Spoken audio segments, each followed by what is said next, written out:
Assalamualaikum warahmatullahi wabarakatuh. Saya Joya Tiarsa Sabila dari 4B Perikanan, dan sekarang di sini saya ingin mempresentasikan laporan analisis saya mengenai perusahaan mitra Grab. Bisa lihat di slide pertama ini, di situ menjelaskan tentang profil Grab. Jadi Grab itu adalah mitra transportasi terbesar se-Asia Tenggara yang memiliki beberapa cabang di Asia Tenggara, termasuk Indonesia, Singapura, Malaysia, Vietnam, Kamboja, dan juga Thailand. Dulu Grab dikenal sebagai Grab Taxi di tahun 2016, dan Grab didirikan oleh Anthony Tan dan juga Tan Hoan Ling. Kantor pusat Grab dulu berada di Malaysia, lalu dia pindah ke Singapura. Lalu kita masuk ke 4P dari perusahaan mitra Grab. Perusahaan mitra Grab ini memiliki 4P. Yang pertama adalah Place. Place-nya sendiri itu yang tadi saya sudah jelaskan di slide pertama, dia memiliki mitra yang besar di 8 negara atau se-Asia Tenggara. Di Indonesia sendiri, Grab sudah memiliki 125 kota yang bisa menggunakan aplikasi Grab. Lalu ada lagi price. Grab ini memiliki tarif yang tidak tentu sesuai dengan jasa yang Grab berikan. Jadi Grab itu memiliki price sesuai dengan tujuan. Contoh, misalkan kita ingin memesan Grab Bike, kendaraan dari rumah ke sekolah atau dari rumah ke kantor, dan itu tarifnya berbeda-beda sesuai dengan tujuan kita. Tapi sesuai aturannya, 1 kilometernya itu sekitaran 3.000 atau 5.000 rupiah. Dan ini masuk ke produk. Nah, produk Grab ini menyediakan beberapa layanan atau jasa seperti Grab Bike, terus Grab Car, terus juga Grab Food, Grab Halt, Grab Express, Grab Mart, asisten dan juga groceries. Grab Bike sendiri itu menyediakan tentang ojek online yang bisa digunakan hanya oleh satu orang gitu.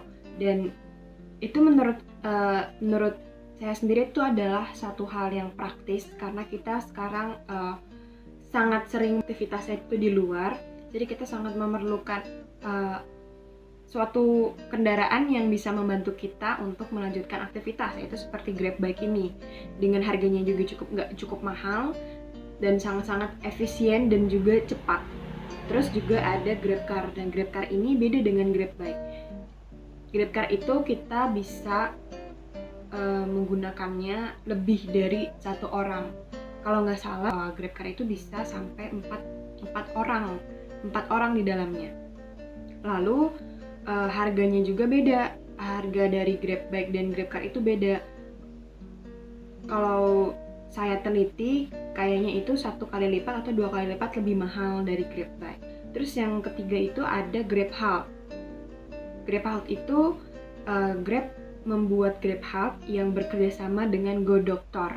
Jadi di sana di Grab Halt itu kita bisa melihat, bisa mencari tips and trik tentang kesehatan, bisa juga mengatur jam, minta jam ke rumah sakit kalau kita ingin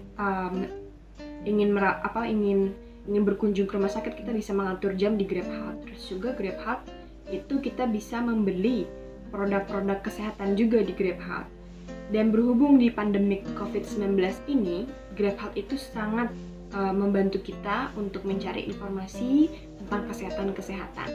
Dan juga ada yang namanya Grab Food. Grab Food ini bisa membantu kita untuk membeli makanan-makanan atau minuman-minuman online selama pandemi COVID-19 ini. Grab Food sangat membantu kita untuk melakukan pembelian makanan secara online. Lalu ada Grab Mart dan Grab Asisten dan juga Grosir.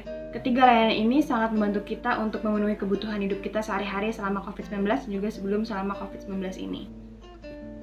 Lanjut, yang 4P yang terakhir itu adalah People.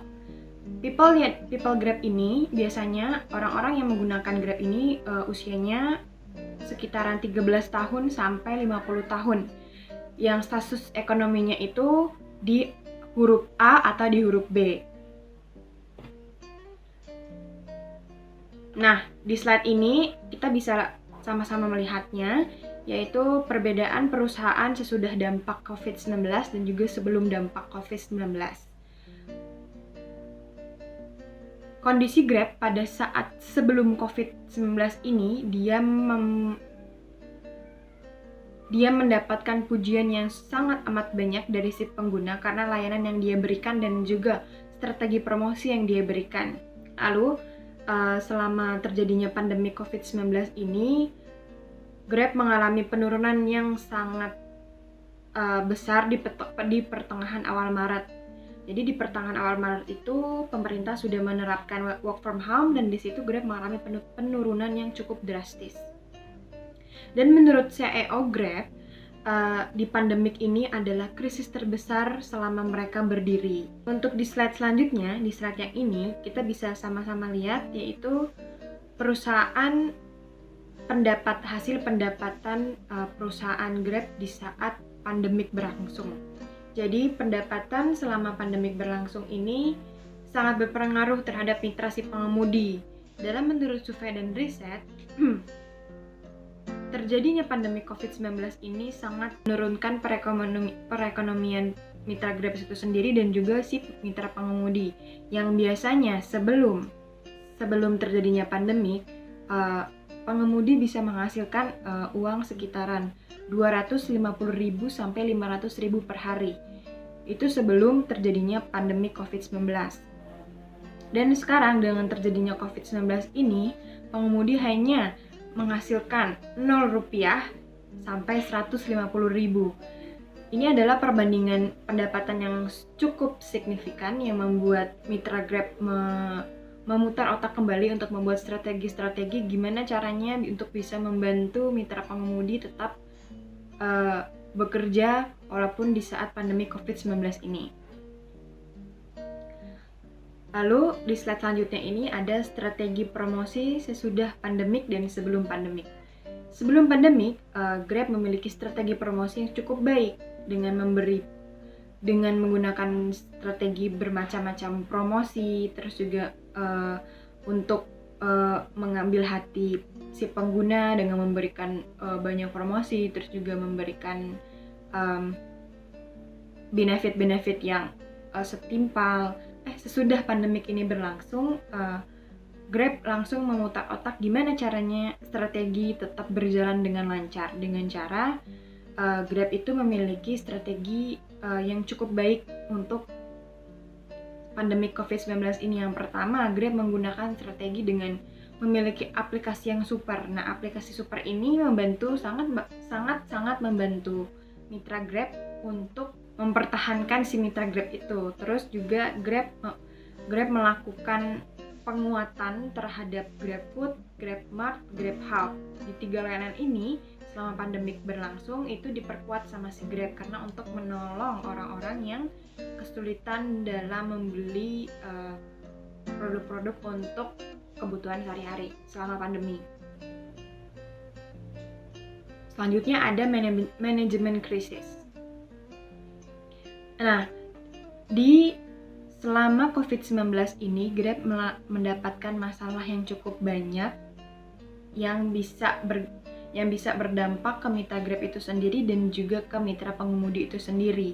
Nah, masalah ini masuk ke jenis the exploding crisis, yaitu jenis yang terjadi di luar kebiasaan dan berdampak langsung. Terus juga masalah ini atau krisis ini disebut dengan tahap kronik dan juga akut. Selanjutnya di slide terakhir, di sini saya akan memberi saran untuk membantu mempertahankan usaha pada saat mengalami krisis. Yang pertama itu adalah menyiapkan strategi utama yang bisa membantu kelanjutan hidup dari mitra Grab itu sendiri atau mitra perusahaan itu sendiri. Terus mengatur cash flow. Mengatur cash flow itu yang dimaksud mengatur cash flow adalah memotong beberapa gaji karyawan senior karena itu sangat membantu untuk kelangsungan ekonomi pada mitra usaha tersebut. Terus juga menjaga komunikasi dan juga berempati. Selama pandemik ini kita harus tetap menjaga komunikasi terhadap sesama, apalagi karyawan kita sendiri, untuk memberi pengertian dan juga berempati Contohnya seperti Grab. Grab sekarang memotong gaji karyawan seniornya sebesar 20% dan uang tersebut terkumpul dan memberikannya itu sekitar 160 triliun untuk orang-orang yang terkena dampak berdampak negatif dari COVID-19 ini, terutama si mitra pengemudi. Terus juga membuat strategi-strategi yang kreatif yang membangun citra Grab itu kembali lagi ada pada saat pandemi COVID berlangsung. Baik, itu adalah presentasi dari saya. Kurang lebihnya mohon maaf. Salam sehat. Wassalamualaikum warahmatullahi wabarakatuh.